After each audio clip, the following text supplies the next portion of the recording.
মাটির চুলায় রান্না চড়িয়ে দিলাম বন্ধুরা। এক পাশে হচ্ছে ভাত রান্না করতেছি আর অপর পাশে আমি ভাজি করব। তো এর জন্য সরিষার তেল দিয়ে দিয়েছি আর দিয়েছি পেঁয়াজ কুচি, কাঁচামরিচ কেটে দিচ্ছি। তো একটু নেড়েচেড়ে এখন দিয়ে দিচ্ছি হলুদের গুঁড়ো, পরিমাণ মতো লবণ। তো এগুলো দিয়ে একটু নেড়েচেড়ে এর মধ্যে আমি আগে থেকে কেটে ধুয়ে রাখা বরবটি আর কাঁকরোল দুইটা মিক্স করে একটা ভাজি করব। তো সেগুলো দিয়ে দিচ্ছি।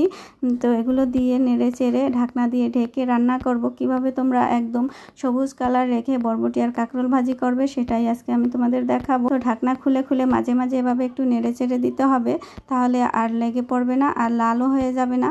তো লাস্টের দিকে আমি আর কোনো ঢাকনা দিব না, তাহলে একটু লাল হয়ে যাওয়ার চান্স থাকে। আমার এই বরবটি আর কাঁকরোল ভাজিটা একদম সবুজ রেখে আজকে আমি ভাজি করেছি আর রান্নার স্বাদটা অটুট রয়েছে একদম। এই ভাজির মধ্যে আমি কিন্তু কোনো পানি ব্যবহার করিনি, আমি তেলের উপরেই নেড়েচেড়ে ভাজিটা করেছি। একদম সুস্বাদু একটা ভাজি। এগুলো ভাতের সাথেও খেতে পারো, চাইলে তোমরা রুটি দিয়েও খেতে পারো।